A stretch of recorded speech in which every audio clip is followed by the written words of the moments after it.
Welcome to the top 20 cards in sports collecting history. In this 4-part series, I will be going over the 20 greatest sports cards of all time depicted by the book, The Diamondbacks Collection, 50 of the greatest cards in sports collecting history, written by Tom Zappala and Ellen Zappala with John Mallory. In this video, I will only cover the top 20 cards, but the other 30 cards in this book will be covered in future videos. As a disclaimer, the cards in this list are not ranked based off of monetary value, but based on the perception of greatness in the hobby of sports card collecting.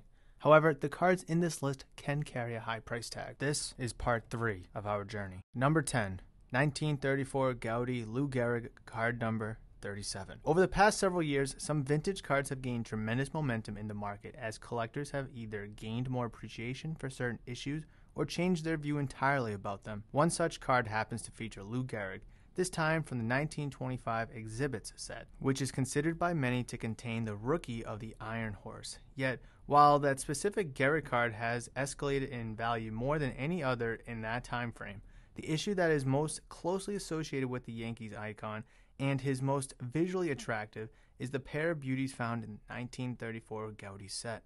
In 1934, Gehrig would have one of the finest seasons. He finished the season with a .363 batting average, 49 home runs, and 166 RBIs, which resulted in a triple crown for the lethal left-handed hitter. Amazingly, Gehrig only finished 5th in the MVP voting that year, a year that was somehow typical for the soft-spoken gentleman. For nearly a decade, Gehrig lived in the shadows of his charismatic teammate, Babe Ruth, but the 1934 season represented a passing of the torch. It was Ruth's final year in New York, and the Sultan of Swat's skills had clearly started to decline. Even though Gehrig had put up remarkable numbers for years, the Yankees became his team in 1934. Gehrig was now the centerpiece. Number 9, 1915 Crackerjack Joe Jackson, card number 103. Shoeless Joe Jackson has one of the most compelling stories in all of sports. From humble beginnings to becoming arguably the best hitter in the game, to being connected to one of the most infamous moments in baseball history, Jackson's tale is intriguing and complicated.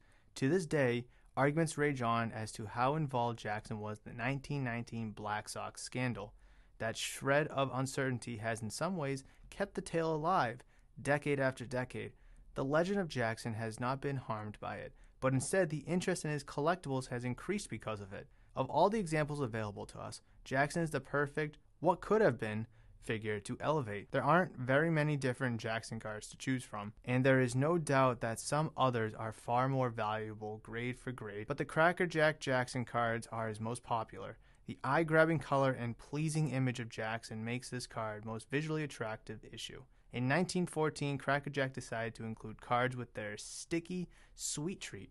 The set, which totaled 144 cards, was stacked with the stars of the day, from Ty Cobb to Walter Johnson to Honus Wagner. In 1915, the company decided to repeat the basic design, but expanded the offering to 176 cards.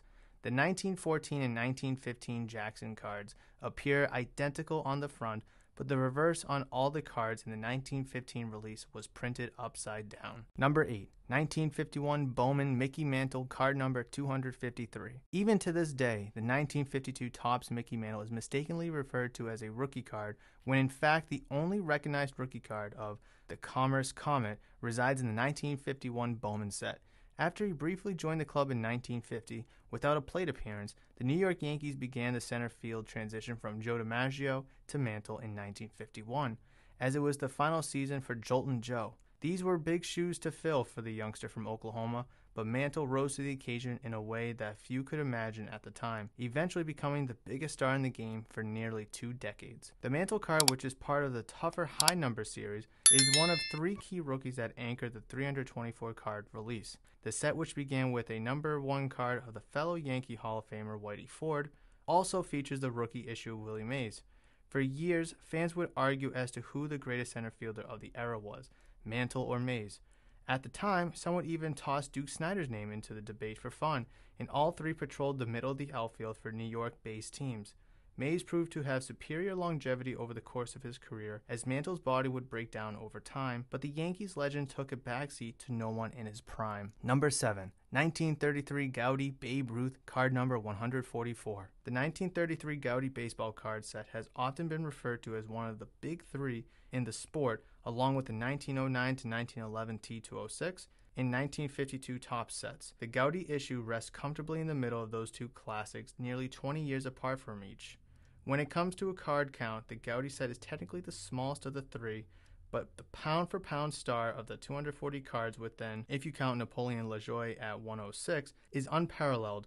There are 2 cards of each Hall of Famers like Jimmy Fox, Lou Gehrig, Roger Hornsby, and Mel Ott. But the true foundation of the Staples set is a quartet of Babe Ruth cards. Ruth can be found on card numbers 53, 144, 149, and 181, while the number 53 yellow and the number 149 red Ruth's cards are virtually identical in design, but outside of background color differences, the number 144 full body batting pose and number 181 green dugout steps offer a different view of the slugger altogether. The Gaudy Gum Company of Boston decided to package their cards with a piece of their big league chewing gum, which ushered in a new era as a golden age of card manufacturing began.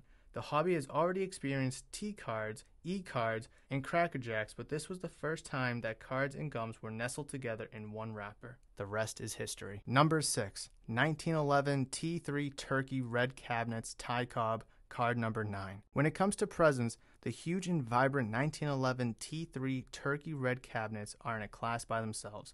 They are more than just baseball cards, and it's easy to see why when you're holding one of them in your hands. In fact, you can enjoy them from across the room in a way that is hard to imagine with most standard-sized trading cards. The large format allows the viewer to appreciate every detail from the beginning of the game's fiercest competitor to the rainbow-like background that seems to symbolize a slice of baseball heaven. The set, which was issued by the American Tobacco Company, is as stunning as any collectible card issue in hobby history. It contains 100 baseball subjects but is numbered to 126 because cards 51 to 76 featured boxers. The 26 card break is categorized separately as the T9 set. The cabinet style cards, which measures 5 3/4 of an inch by 8 inches, each offer striking color lithography on thick stock surrounded by a gray colored frame. The cards could be obtained through a redemption program where collectors could send in coupons in exchange for these colossal cards. Thank you for joining me in discussing the top 20 cards in sports collecting history. Leave your thoughts below in the comment section. I'd love to hear what you think about the cards we covered in this video. Please like the video if you enjoyed it, and also consider subscribing to the channel if you're new or haven't considered subscribing. I'll see you in the next one.